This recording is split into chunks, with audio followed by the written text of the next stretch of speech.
So it's wonderful to be here, and I thank the Alliance for the incredible work you folks do. So I'm going to talk about bridging the EV divide. For some reason, we've decided to make electric vehicles a political battlefield in America. What that means. It started in the last administration, where the Biden administration was very aggressive about trying to support EV sales in the U.S., and Donald Trump, leading Republican, of course, was on the opposite side. Well, I'm from Detroit. I grew up around the car business. I care a lot about American manufacturing, and it really irritated me because my lifetime average is 5 miles per gallon. I'm a Motor City motorhead, but I live in California, and I eventually got more or less seduced by the elegance of the electric powertrain. You know, 8 moving parts, fun to drive. All the price of we price gasoline in California like it's a minibar. You know, you can pay $7 a gallon. So I became a convert to EVs, and I hated that my party was taking kind of the stupid side of the argument. So I started the EV Politics Project, like any political consultant would, to do some polling to figure out what was driving it and how we win the campaign over electric vehicles. And this is some data. Now let me talk about who we poll. We poll about 2/3 of the American electorate because we're most interested in the new and used car market. So we poll voters with a family income of $50,000 a year and up, which represents well over 90% of the car commerce in America, buying new cars, buying used cars. And it's about 2/3 of the presidential election. So we're looking at 2/3 of the voters, but the entire car market, new and used, almost entire. We ask people a question. If you got an EV, and we do this poll every year. This poll is from the very end of last year after the election. If you got an EV, what would your best friends and relatives think? And Republicans are the red line, Democrats are the blue. You made a smart move. Look at that difference. 19% of Republicans think an EV is a smart move, 68% of Democrats. You took too big of a risk. 2-to-1 ratio, and in polling we always like to look at ratios of opinion. 48 over 22. You're spending too much money. 52 over 30. You've become too political. Fairly small numbers, but a 14-to-1 ratio. These cars have become politics. So why should we care about this division? Why does it mean anything? Okay, we fight about everything in America politically. I guess now we're going to fight over cars. Well, the real problem is, there are 2 problems. One is the policy-making problem, when one party thinks EV policy is hostile policy. But even bigger problem is the marketplace. And so I call it the red wall to EV adoption. President Biden had very ambitious goals to sell electric vehicles and plug-in hybrids at a large level by 2032. To get to those ambitious goals at the current rate of EV adoption by political party, you would need 129% of Democrats to buy EVs. In other words, there aren't enough Democrats. You need every Democrat to buy 1 1/3 EV. You'd only have 26% of Republicans if they grew in ratio, and you'd have to have 3/4 of independents. There are too many Republicans in the market. You cannot achieve wide adoption and the CO2 goals connected to electrifying transportation without Republican consumers getting on board. Republican consumers are the largest segment of that 2/3 of the electorate, 95% of the new and used car market. They're 40%. Democrats are about 36%. Independents are everybody else. So if you don't fix the Republican attitude problem, you don't fix the Republican consumer problem, you never get to the goals. The other point I like to make, because our purpose is to take this information and help the OEMs and the advocates for EVs do a better job of breaking down the wall by communicating better to Republicans. And I'm proud that many of the car companies have reached out to us and embraced this. First one, I have to give credit, was the Ford Motor Company, Jim Farley, who's a visionary on this EV stuff, to his great credit. But when I talk about the politics of this, it's important to remember it's not just climate, and I'll explain that in a minute. It's also national security. These are car exports. The top 3 lines there are Japan, US, and Germany, traditionally dominant, each doing around 4 million. And this is against the calendar. Now we're in 2019, 2020. The red line is China, 2021, 2022, 2023, 2024. China has become the dominant world power in automotive. And these are not just EVs. These are all both EVs and ICE vehicles. In Mexico, 4 years ago, China exported 40,000 cars to a fairly important market, the Mexican market. This year it'll be 500,000. They're eating market share everywhere. So why does it matter again? Well, national security argument. On the brink of the Second World War, total German production of light vehicles was 355,000. Total British Empire production was 500,000. This is like 1937. In the year before Pearl Harbor, 1940, American light vehicle production was 4.7 million. We were the world's dominant automobile manufacturing superpower, and we exported successfully all over the world. World War II was won more than anything else beyond human blood by American production. We were basically half the supplies of the Red Army, 100% of the supplies of the US Army, and about a third of British Empire forces. That manufacturing base is very, very important. So, electric vehicles, anybody in the car world will tell you, are the future of worldwide transportation. ICE will be around. ICE has use cases at work, but EVs are coming. And the question is, will the American industry be part of this, and our NATO allies or our Asian allies who manufacture in the US, will they be part of it? And those jobs will be here, or are we going to abandon it to the Chinese, who have a very aggressive policy of subsidies and make very, very good cars? And when a Chinese auto worker makes $9 an hour, they're very price competitive cars.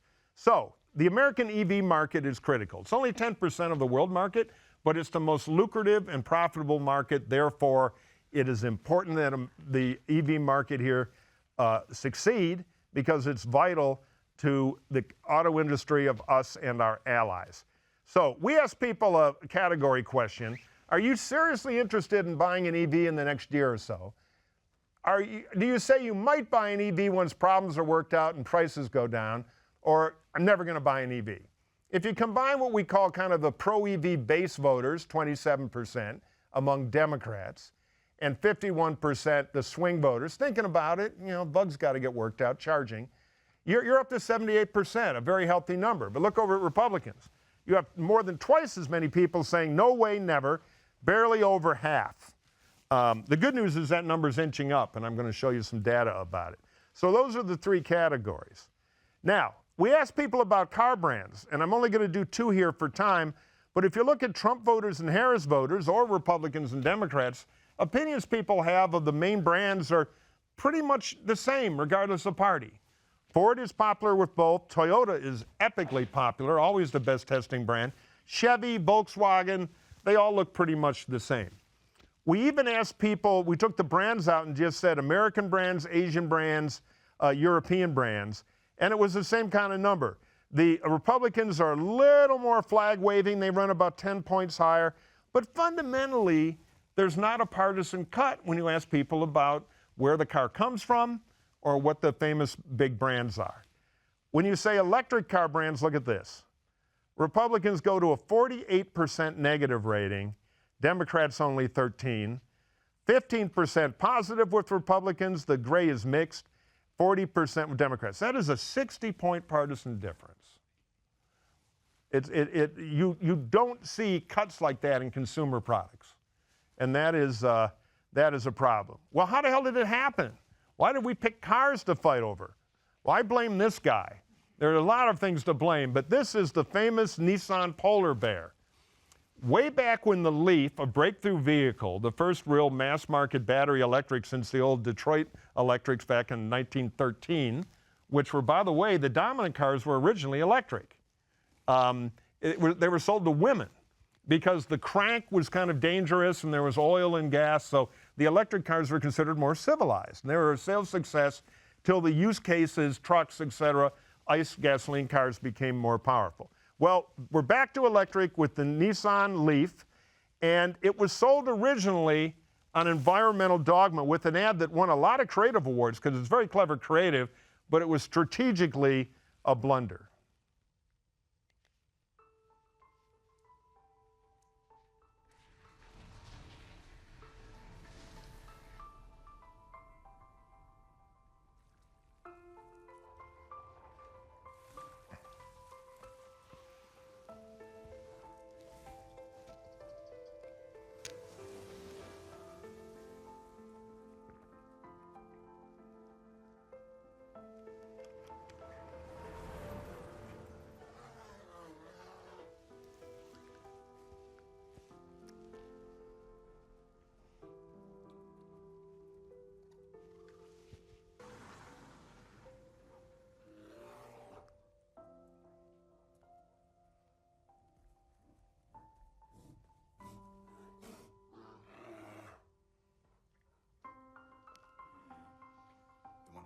electric Nissan Leaf. Innovation for the planet. Innovation for all. So, it was a success out of the box because it found this environmental niche. But when you define vehicles through environmental virtue, in American politics, that is a divisive thing. Now, in Japan, where they approved this, there's more or less political consensus on environmental policy. Same in many of the Western European countries. But in the US, well, we're not so unified back here in America. Which is closest to your view? Climate change is a serious problem, or climate change is overhyped by the media and nothing to really worry about? Among Trump voters, serious problems only 1 out of 5. 4 out of 5 are overhyped by the media, not a big deal. Among Harris voters, it's 93-7. So the environmental message, which is hard for people like me in the climate world who care a lot about it, is politically divisive. So when electric cars became signals of environmental consciousness, the little green, I spend half my time with auto companies saying, please take the green leaf off the car. It hits a nerve spot and people line up in their tribes politically. And here's America on climate change. Serious problem or overhyped by the media. Republicans 74/26, Democrats 93/7, like we saw. Males are 50, those numbers are juxtaposed. 55 overhyped, 45 serious problem. Women, big gender gap, they're on the pro-climate side, almost 2-to-1. If you drive a pickup, you're 50-50. If you drive an EV or hybrid, you're 76/24. My point to the automakers is don't sell on dogma, any environmental dogma. There's no ROI there. If you care a lot about the environment, you think EVs are a good thing and you want one, you know what your barriers are? Charging and price. Not that you don't have to be told this, you get it for free. The problem is not only do you pick up anybody, you lose them on the other side. Here's a cultural question which is very telling. Agree or disagree? EVs are for people who see the world differently than I do. Nothing to do with a car, nothing to do with performance, just see the world differently than I do. Trump voters, 54% agree. And this number is less than it used to be, and I'm going to talk about that. It used to be even higher. And Harris voters, 25. So it's become in the middle of our culture wars because of the environmental aspect. So it turns out the cuddly polar bear that swam across the country to hug the guy is actually a pretty divisive political fighter and has not been so good for EVs. Now, the good news is there are plenty of messages that work with everybody, even Republicans, on electric vehicles. But before I want to get to those, I want to start with the very complicated Elon Musk factor. Because Elon has done a neck-snapping journey from EV Jesus to Hannity 2.0. It's an amazing journey. Here's what people said by how they voted about Elon Musk. Opinion of Elon. If you're a Trump voter, he's 74/10, favorable, unfavorable, in the Trump voter auto market. It's unbelievable. Trump's numbers are only slightly better than that. Elon is right up there. And this is pre-Wisconsin and pre some of this stuff now, but my guess is it's not too different. Among Harris voters, only 5% give Elon a favorable rating and 76 give an unfavorable rating. You know, the margin of error on this is 3.5%, so it's almost impossible for us statistically to prove there are Harris voters who like Elon in America. And this again is like 80 days ago. Do you agree or disagree? Elon Musk is a good ambassador for EVs. Republicans, hell yes.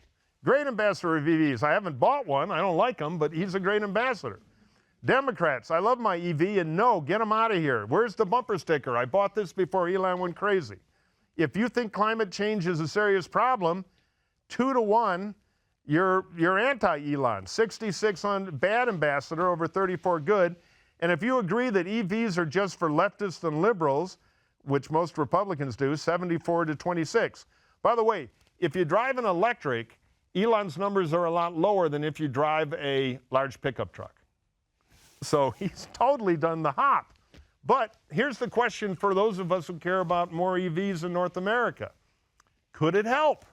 We turned the White House into a car lot the other day, And the answer is we don't know yet, but the early signs show that the EV hostility is thawing because of Elon and Trump among Republicans. Here's that question I asked before. In 2003, when we asked, do you agree or disagree that EVs are for people who see the world differently than I do, 59% of Republicans agreed, 41 disagreed. A year later, after the election, it had closed 14 points to 52-48, and this was before the White House showroom. There's some private data going around from Impact, a good polling outfit on the Democratic side, that shows about a 15 to 18 point drop in Republican resistance to EVs. So Elon and Trump could be breaking down that red wall. Now, it's not helping Tesla. We compared brand favorable, unfavorable of some major brands, including Tesla, among people who said the swing voters, the base voters, the people who said, I'm seriously considering buying an EV in the next year or so. 20% of the car market says that. Among that 20%, the people really thinking about buying one, Tesla's numbers are much worse than Ford, Volkswagen, or Toyota. With Toyota doing really well. I presented this data at the Society of Automotive Engineers, and 3 Toyota guys jumped me in the parking lot and said, can we get the polling?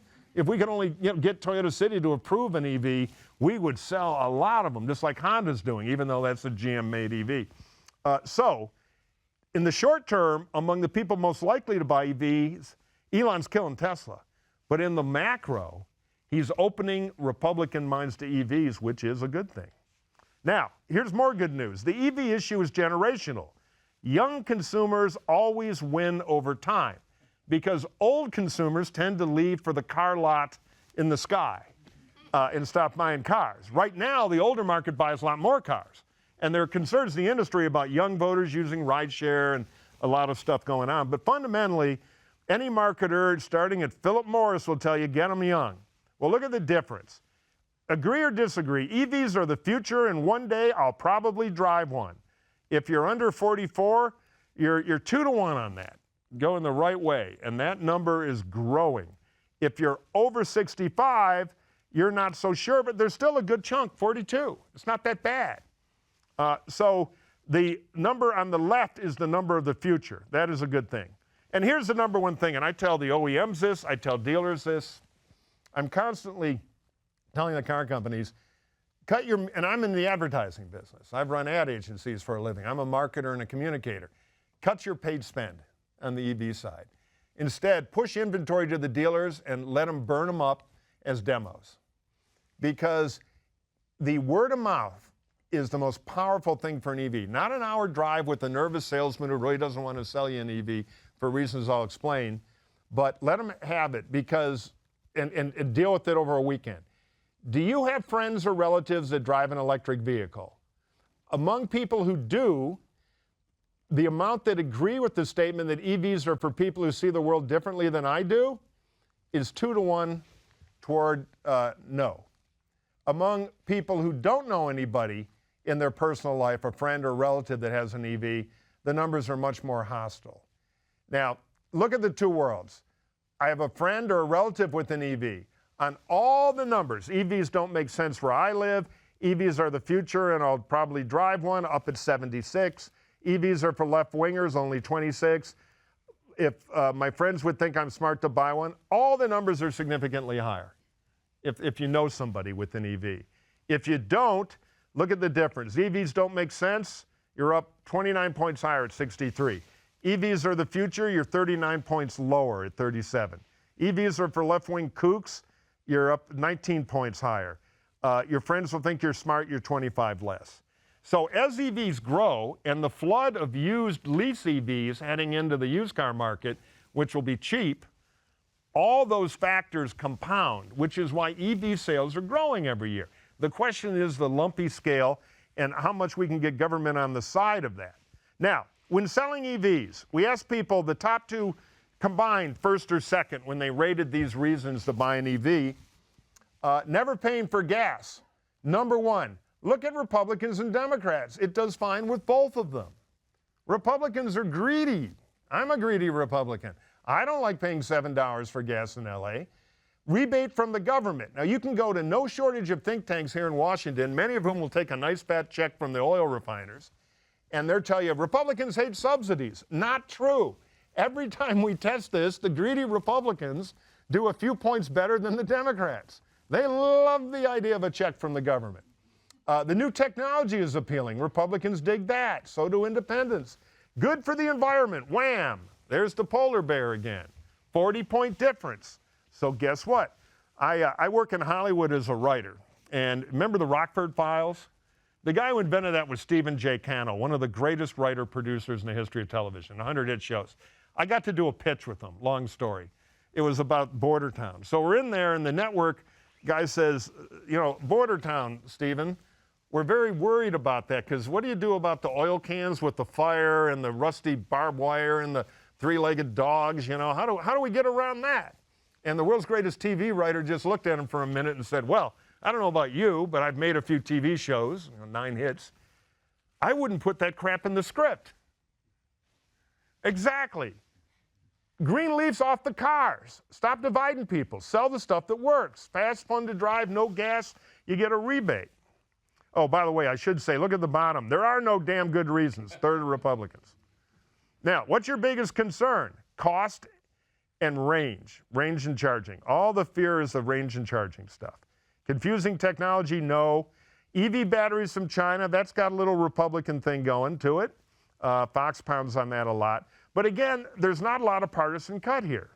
So the problems are the same, so they work with everybody. Now, I want to dig in on charging, because we're in the middle of that. This is end of 2003. People who said their number one problem was worrying about the charging networks are not reliable. As you can see, it's pretty flat. It's 16 to 20 points every group. Even we ask a trick question, what's the range of a typical EV? And people who think it's under 150 miles are kind of our less informed consumer. It tend to be worried about more things. They only top out at 21. Harris and Trump voters, only 4-point difference. Now here a year later, among everybody, the charging thing is up because the word of mouth is bad. Among people who actually drive EVs and live with the charging, it's gotten better, down 4. But the worst scary number here is if you look over to buy an EV soon, it's up 15%. So, and that's the people who say next year I'm seriously interested. So the charging word of mouth is a huge problem because we've been terrible at building out chargers. I live in Los Angeles, California, the best EV market in North America. 10 million people, 28% of the cars we sell there, new cars, are electric vehicles. So we're like Europe. We have European level adoption rates in LA. I've spent the last 3 years driving past this particular, and I hate to beat up on them, but EV GO station. It's on a street with 50,000 cars a day right by the 10 freeway. It's a beautiful station with 10 chargers that have never been commissioned. It's now, you know, the weeds, until recently, because I was the freak, I threatened to go in there with bolt cutters myself, and they finally cut the weeds down. But the weeds are taller than the chargers that have never been turned on. It literally looks like a set from The Walking Dead. Because we've been terrible, particularly in California, at rolling out the charging infrastructure. And now we have a hostile administration trying to do what they can to slow it down. So one of the big bottlenecks we have to fix, and there's a lot going on to fix it. The private sector, IATA, which is a consortium of the big car companies, is spending a lot of money building excellent stations. But the charging thing is a problem as EV sales grow. You do not want bad charging experiences because people talk about them and it dampens those sales.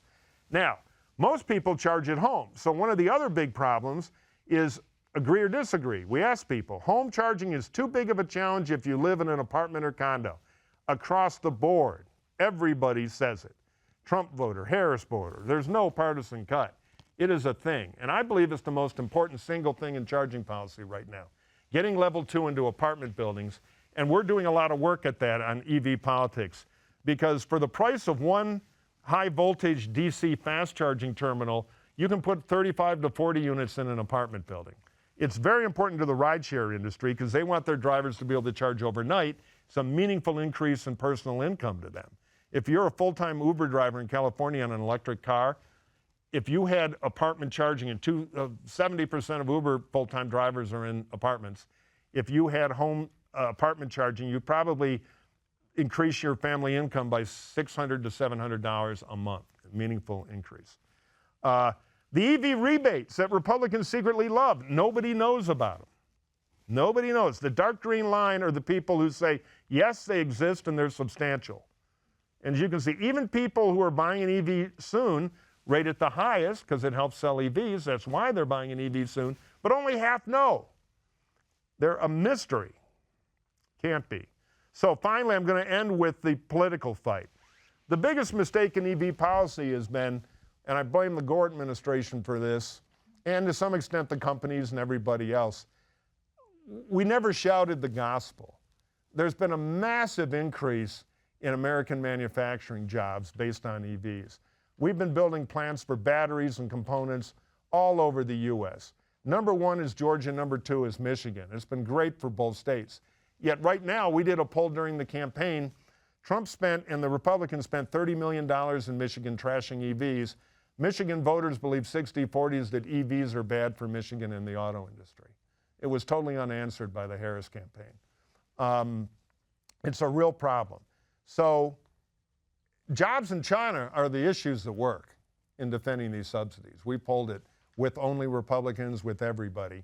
So it's a jobs issue and the China thing. These 35 congressional districts have $167 billion in EV-related investment. Not all, but the bulk. What's interesting is almost all of them are Republican. So we're about to start a big text campaign to make it a jobs fight and a China competitive fight. Here are the actual members. Look at how many, 28 of them are Republican districts. Because right now, cut the subsidies, there's no political price. There's an inside world price. Your local Chamber of Commerce will bark at you a little.